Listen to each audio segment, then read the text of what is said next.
Bonjour Marie. Bonjour Lionel. Alors, aujourd'hui, on va aborder un thème et un sujet qui me tient vraiment à cœur parce que j'ai trois enfants qui adorent le sport, qui voient leurs parents faire beaucoup de sport, et donc ça me semblait hyper intéressant, hyper pertinent de parler de sport, de préparation mentale chez l'enfant.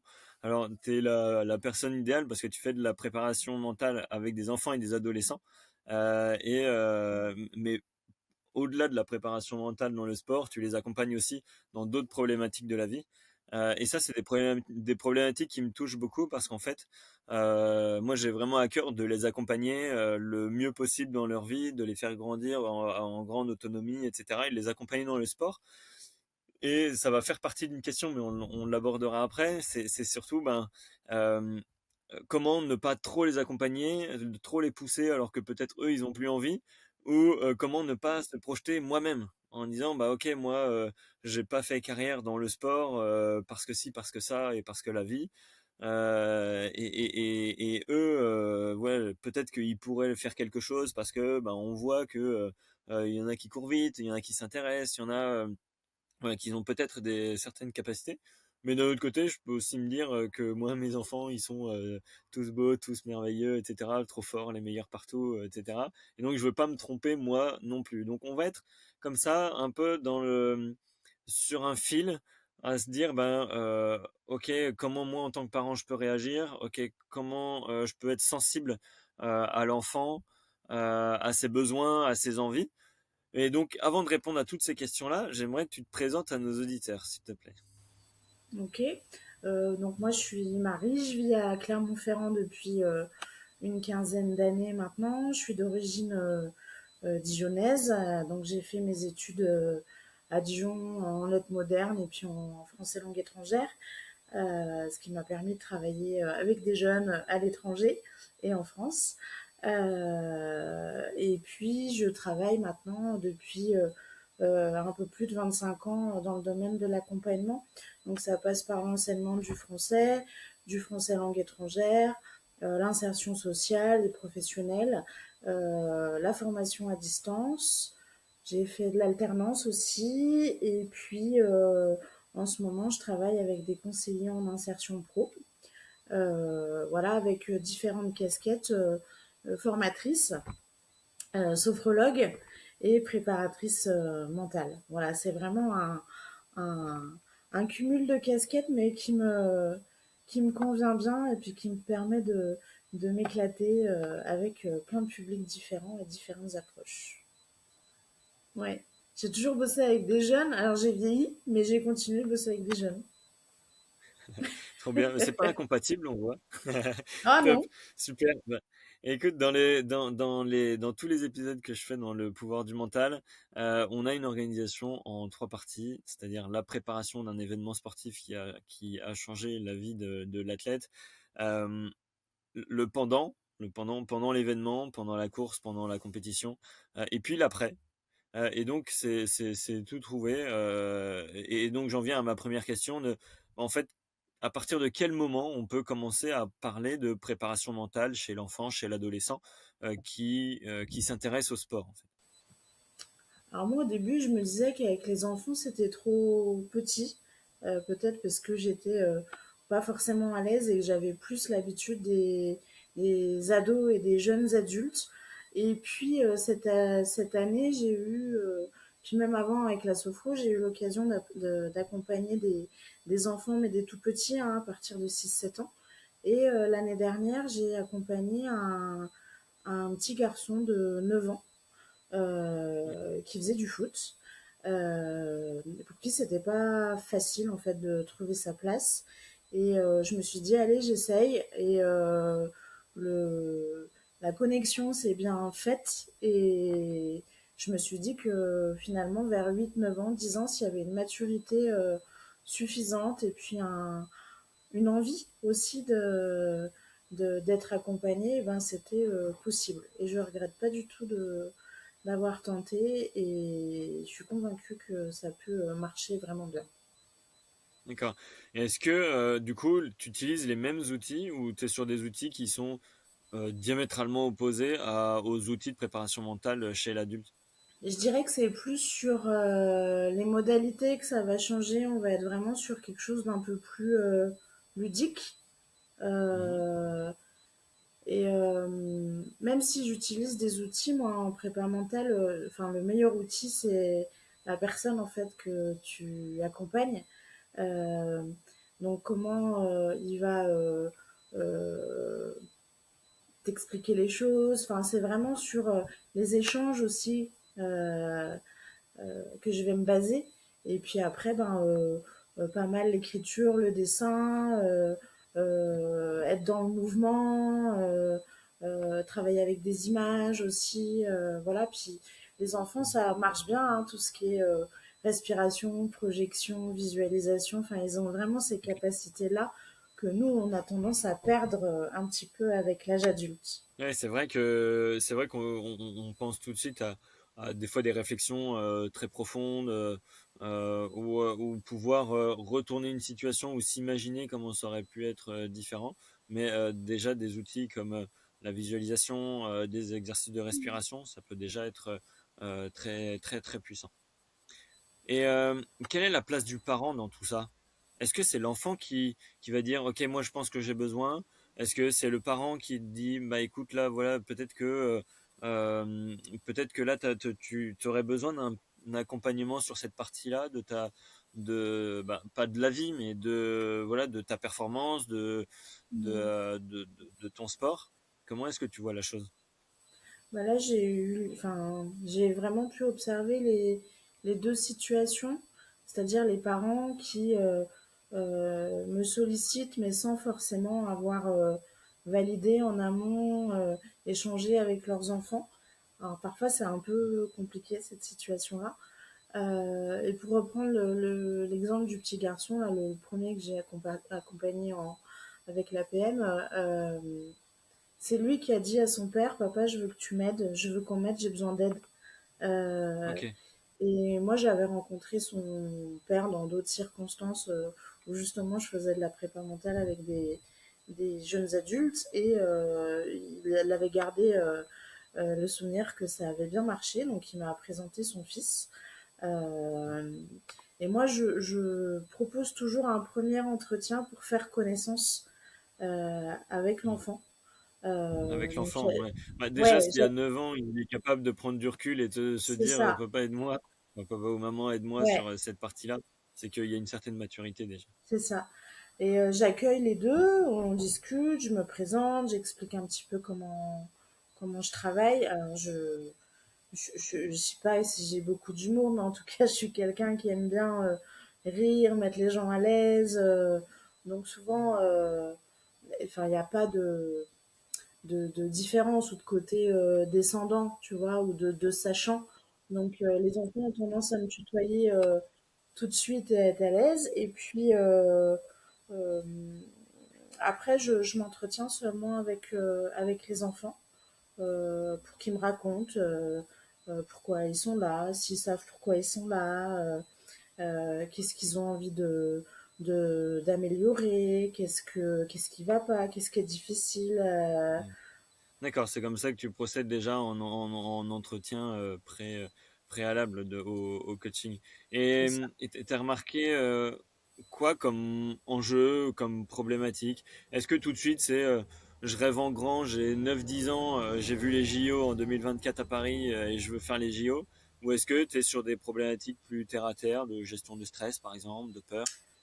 Ouais, il y a beaucoup la gestion du stress. Alors moi, ça m'inquiète un peu quand même que des gamins à 8 9 ans, même avant, ils te parlent de stress. Enfin, moi, je me souviens pas beaucoup de quand j'étais petite, mais à 6 ans, j'étais pas stressée. C'est Ouais, venu plus tard, ouais, mais ouais. c'était pas un mot. Voilà. En revanche, oui, la gestion des émotions, on est beaucoup sur la peur, sur la colère. Euh, sur des joies des fois qui sont un petit peu exacerbées ou au contraire qui sont complètement endormies euh, parce que le papa ou le coach ou la maman sont pas satisfaits. Donc il y a aussi Ouais. beaucoup ce rapport à euh, l'attente de l'adulte. Et l'adulte peut être le parent ou les parents, peut être le coach, l'entraîneur, peut être le prof, peut être une personne référente, en tout cas. Euh, et des fois, oui, c'est les parents qui projettent. Tu l'as dit tout à l'heure en introduction, hein, en tant que parent, quand on fait du sport, quand les enfants nous voient faire du sport, ils se projettent, etc. Et donc, il y a vraiment ce côté-là. Papa, il est pas content, ou maman, elle a trouvé que j'avais mal joué. Mm. Donc, Mm. on est un peu dans un mixte et il faut trouver les mots ou la porte d'entrée pour que l'enfant il te dise vraiment ses attentes et ses besoins à lui. Mais ça, c'est un peu long parfois. Ouais, ouais, ça c'est, je me mets, j'essaie de me projeter aussi là, du coup, quand on parle, hein, je me dis des fois c'est dur ou des fois les signaux sont un peu faibles. Ça faisait partie d'une question, mais plutôt, enfin, qu'on pourrait finalement poser avant l'événement, pendant l'événement et après l'événement. Est-ce qu'il y a des choses à pas dire ou à pas faire? Parce que tu vois, moi j'ai écouté un podcast là, la semaine dernière sur un nageur qui disait, mes parents me disaient, tant que t'es heureux, moi je suis heureux. Et il disait que ça le faisait paniquer complètement. Parce qu'il Mm. disait, enfin, tu vois, moi, en tant que parent, c'est une phrase que je pourrais dire facilement. Euh, et, euh, et que lui ait cette vision-là en disant, bah ouais, mais ça veut dire quoi? Ça veut dire que si moi je suis pas heureux dans ma pratique, bah du coup ça te rend triste aussi. Et du coup, tu vois, je me dis, mince, ça part d'un bon fond, d'un bon sentiment. Et là, c'est quelque chose, bah, alerte, il faut peut-être éviter ou tourner autrement. Et du coup, toi, de ta perception des choses, en amont d'une compétition, comment est-ce qu'il y a des choses à pas dire, à pas faire? Ce serait quoi les conseils envers les parents ou les coachs?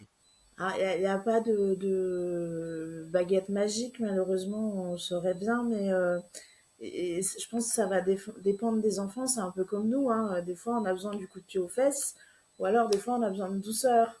Et les Mm. enfants, c'est un peu pareil. Mais la projection, enfin, l'exemple que tu dis, que tu donnes, si je suis heureux, ben, si tu es heureux, ben, je suis heureux. Et Ouais, ça implique une relation de dépendance, en fait.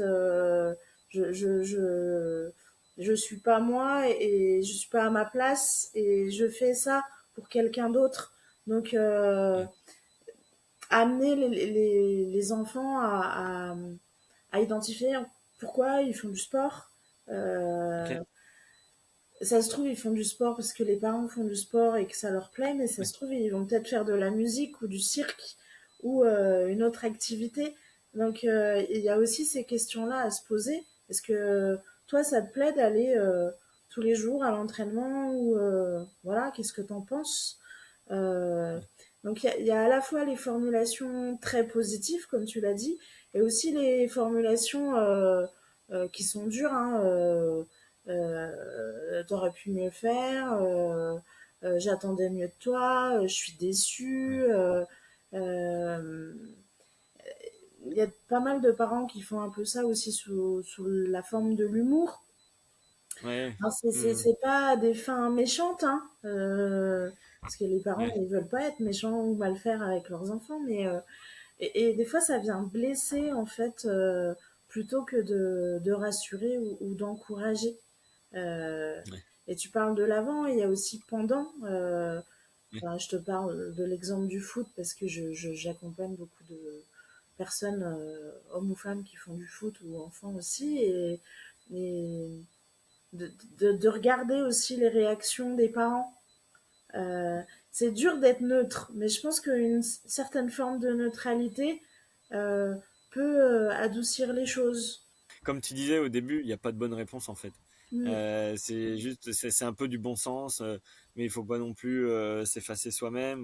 Voilà, faut garder, être entier et puis peut-être répondre, poser des questions ouvertes. Comment s'est passé l'entraînement? Comment s'est passé le match? On a ça. pensé quoi? Être C'est factuel. certainement. Puis peut-être accompagner aussi, excuse-moi, je te coupe, mais ça vient Vas-y. en même temps qu'on parle. Euh, oui, être neutre, être factuel et peut-être euh, avoir des propos qui vont être sur la régularité, la persévérance, la progression. Ben écoute, tu te Mm, souviens, au début de l'année, c'était comme ça. et maintenant c'est comme ça. T'as toujours envie d'aller t'entraîner, ça c'est chouette. OK. Comment tu te sens après, ça c'est, Ouais. tu peux être fier de toi, voilà, mais pas rapporté à soi, pas Ouais, rapporté d'accord. au résultat non plus. Euh, et poser aussi des questions qui soient au maximum ouvertes. Euh, ouais, moi, ok, je peux te donner mon avis, mais toi, comment tu t'es senti? Ouais. Comment ça va? Qu'est-ce qui s'est passé? Raconte-moi comment c'était pour toi. Ouais, c'est hyper intéressant. On est vraiment aligné sur la manière de répondre qui reste factuelle et voilà, répond aux questions ouvertes en fait. Mm. Et, et on y vient un petit peu, mais des fois, il y a des hauts, il y a des bas dans la préparation.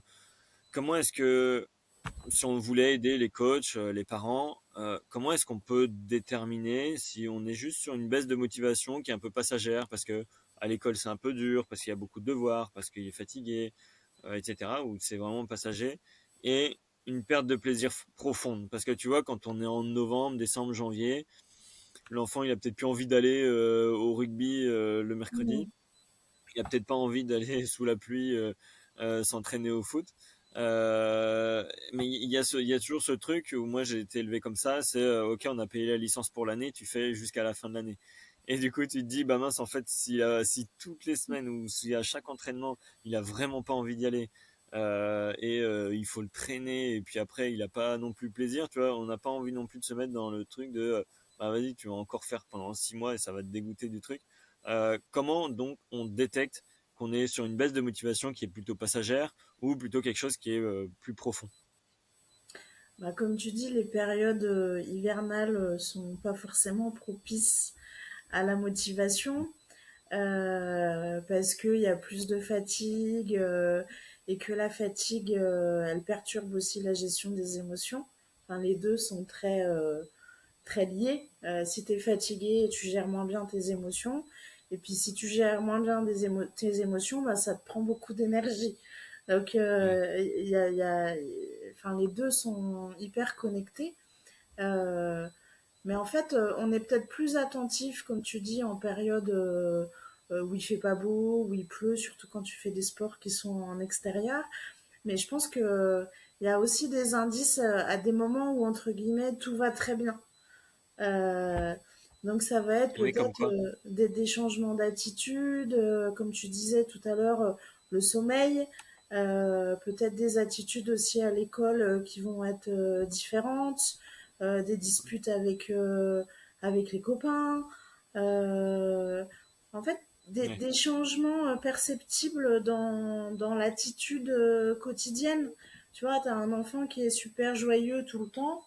Euh, S'il fait un peu plus la tête, s'il est ronchon, s'il est triste, voilà, il y a des petits signes. ouais, d'accord, il y a des signes un peu avant-coureurs, mais et si ça dure un peu trop longtemps, où là on peut vraiment commencer à se questionner. Puis après, il y a tout ce qui est préado et adolescence, tu sais, où ils vont peut-être Ouais, faire plus ou moins attention aussi à eux. Donc, tout vient se mixer. C'est des âges qui sont compliqués, hein. Ça avance ouais, vite. ouais, et puis même eux, en fait, finalement, même eux, ils savent pas vraiment poser des étiquettes sur des émotions ou poser un ressenti sur les situations. Donc c'est vrai que c'est pas forcément évident. Et comment est-ce qu'on va trouver l'équilibre entre encourager ou trop pousser? J'en parlais un peu en introduction et dire ok, vas-y, tu vois, tu l'encourages sur le côté de la route quand il fait un cross, quand il fait une course ou quand il fait un match de foot, de rugby, peu importe. Et dire ok, je veux juste l'encourager et lui dire que je suis là, le voir et lui montrer que je suis content. Mais j'ai pas envie non plus de trop le pousser et que ça bascule en lui mettant trop la pression. C'est quoi là, un peu le conseil ou comment est-ce qu'on peut trouver le bon équilibre? Je crois qu'il y a deux choses qui sont importantes là-dedans. C'est soit en tant qu'adulte, que ce soit parent ou coach, euh, se positionner, savoir ce qu'on projette aussi sur l'enfant, sur le jeune qu'on accompagne. Tu vois, c'est est-ce que ça vient me chercher moi? Est-ce que c'est moi qui voulais réussir? Est-ce que euh, vraiment se poser des questions euh, personnelles sur son propre fonctionnement, tu vois, Mhm. en tant Ouais, qu'adulte. Parce que des fois on encourage, mais on encourage parce que nous on n'a pas réussi ou alors que justement on l'a vécu et que c'était tellement chouette qu'on voudrait qu'ils le vivent aussi. Mais voilà, donc déjà vérifier ouais, ça. Donc c'est déjà un petit boulot de prépa ouais, mentale pour soi. Et pour les enfants ou les jeunes, c'est de leur demander t'as besoin de quoi? C'est quoi tes attentes? ouais, Qu'est-ce que tu attends de moi? Euh, je repense à ce petit garçon, ça le stressait infiniment quand son papa était là, et je lui ai dit, mais est-ce que tu lui as dit? Et au final, il a fini par lui dire et, euh, et faire comprendre à son père qu'il ne voulait plus le voir aux entraînements et plus le voir au match. Alors, ça ok, a été super douloureux pour le père, hein, mais il l'a accepté. ouais, Ça n'a pas été simple, mais il l'a accepté. Et quand le jeune a voulu qu'il revienne, il lui a dit. En fait, il y a cette d'accord, espèce d'écoute mutuelle, d'attente mutuelle, d'échange. Parce que ce qui est valable le lundi n'est pas forcément valable le samedi. mhm, Euh, et parfois, ce qui est valable 6 mois avant peut changer 6 mois après. Donc, c'est d'accord, toujours reprendre ce dialogue. Parce qu'on a l'impression qu'on se comprend, mais si on se parle pas, on peut pas se le dire. ouais, ouais, c'est Donc, ça, c'est clair, t'attends quoi de moi? Quels sont tes besoins par rapport à moi? Euh, en quoi je peux être utile? Euh, à quel moment est-ce que tu as besoin de moi à l'entraînement? Est-ce que tu as besoin de moi pendant une compète? Euh, avant, après, pendant? Comment tu veux que je me comporte? Et puis aussi dire en tant que parent euh, ce dont on aurait besoin nous, parce qu'au final, ça va se croiser. Alors des fois, c'est pas facile de se le dire, donc peut-être ouais, qu'on peut se l'écrire, peut-être qu'on peut travailler avec des post-it, peut-être qu'on peut utiliser aussi des cartes sur les émotions. Ou, moi, je travaille aussi avec les cartes Dixit. oui, Je pense que tu connais, on est beaucoup à ouais, utiliser ça. Ça marche hyper bien. Des fois, je les prête à mes petits coachés et ils bossent comme ça avec leurs parents. Parce que parfois, échanger, c'est dur. Enfin, quand on a huit ouais, dix ans, des mhm. fois, c'est dur de, Mais c'est ça, de poser les mots sur s'exprimer les là-dessus. émotions ou sur ce qu'on ressent, Mm. c'est vraiment pas facile, quoi. Ouais, ouais. Ouais, c'est hyper bien ce que tu viens d'évoquer. Je trouve que c'est plein de clés, de solutions qui sont actionnables tout de suite en fait. Et ça, je trouve ça vraiment vraiment top sur la phase de préparation, mais même sur l'après en fait, parce que ça, c'est des techniques qu'on va pouvoir utiliser après l'événement. Et donc dans la partie pendant l'événement. Ok, quel pareil le comportement des fois, tu vois, on voit des parents sur le bord des terrains qui s'enflamme comme si c'était la Coupe du Monde, alors que c'est juste C'est ça. un match entre deux villages voisins, quoi. Euh, comment comment échanger, évoquer ces choses-là avec les parents qui sont là ou avec les coachs, peut-être, ou même quand on est soi-même à s'emporter un petit peu, parce que voilà, du coup, ça peut être traduit par une espèce de pression ou une obligation de réussir quand on est l'enfant. Est-ce que tu as des techniques, des conseils à donner comme ça dans ces Ben, situations-là? c'est la même chose, ça se prépare en amont. Voilà. Ouais, Euh, tu veux que je vienne, tu veux que je sois là, tu veux que je sois où? mhm, Euh, Enfin, moi, j'en suis presque à leur demander s'ils veulent avoir en visuel leurs parents, si, ou leurs frères ou leurs sœurs, j'en sais rien. ok, d'accord, ouais, Euh, Vraiment anticiper toutes les solutions, imaginer tous les scénarios possibles. ok, Euh, Peut-être se créer des codes aussi pour communiquer.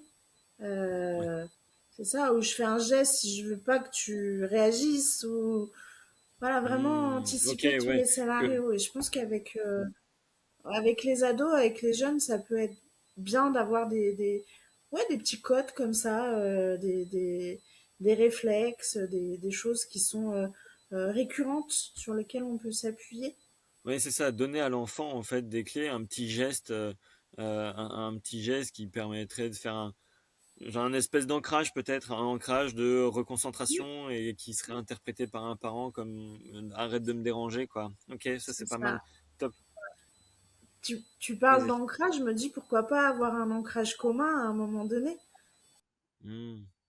Oui, pour le parent revenir à son calme et l'enfant se reconcentrer aussi quoi. Ouais, C'est ouais. ça, Ça tu vois, se faire un c'est top. geste et J'avais pas avoir pensé. cet ancrage commun à un moment donné, pourquoi pas. J'ai jamais testé, mais en Mais ça peut échangeant être une comme ça, idée. je me dis En que ça fait, peut être. finalement, ce qu'on voit, c'est que la préparation mentale avec l'enfant et l'adolescent, finalement, c'est des bonnes idées qui peuvent être prises à droite et à gauche et puis à essayer et puis à voir si ça marche et si ça marche pas, on abandonne. Si ça Hmm, marche bien, on continue quoi.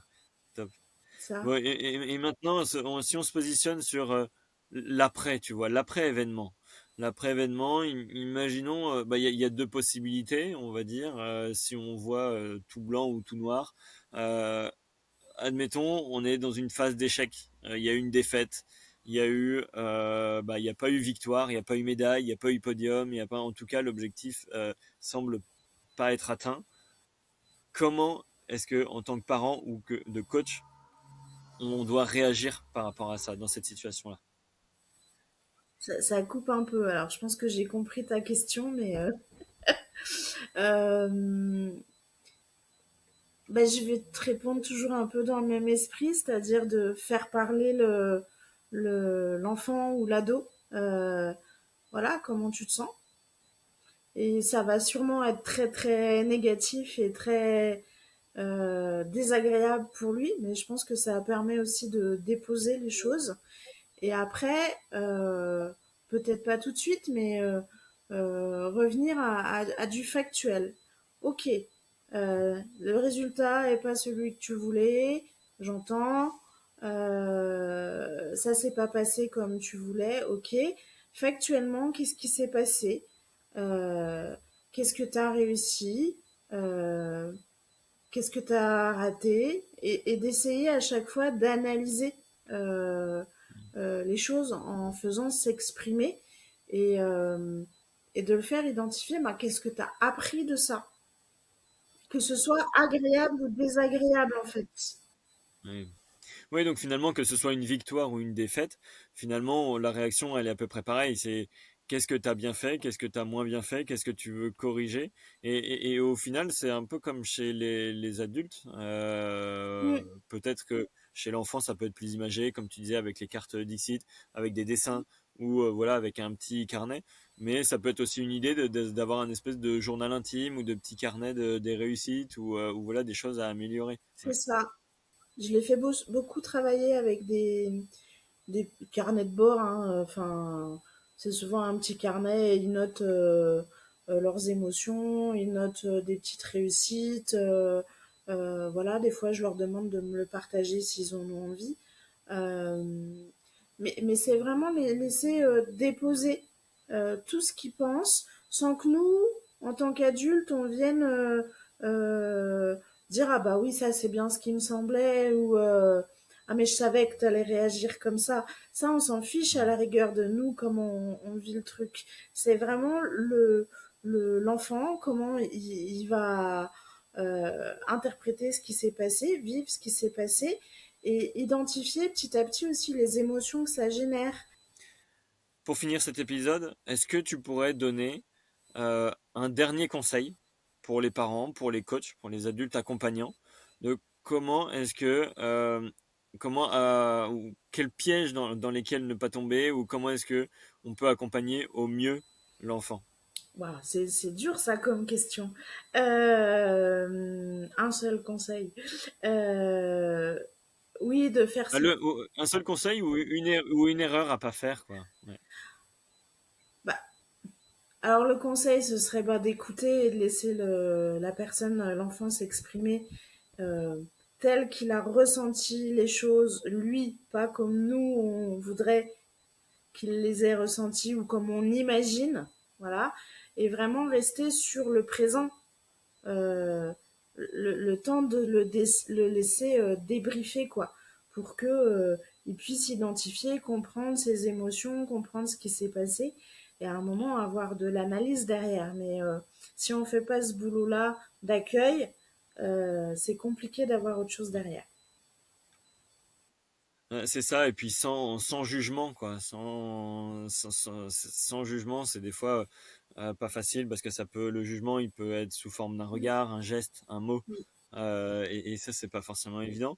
Mais j'ai bien aimé toutes les techniques que tu nous as données. On a parlé de visualisation, on a parlé d'écriture, on a parlé d'émotion, on a parlé des images Dixit, on a parlé de coloriage, enfin de dessin, de coloriage, d'écoute. Et ça, franchement, ça me parle beaucoup. On arrive à la fin de cet épisode. Je te remercie infiniment, Marie, pour tous ces tips et tous ces petits trucs et astuces que tu nous as Avec donnés. plaisir. Et pour vous qui nous écoutez, si vous aimez ce format avec des professionnels sur un thème donné, où on va chercher des clés, des choses qui sont actionnables dès la fin de l'écoute de l'épisode, eh bien, abonnez-vous, activez la cloche pour avoir les dernières notifications, et puis on se retrouve pour encore plus de contenu dans les semaines qui arrivent. Merci beaucoup et encore merci à toi, Marie. Merci.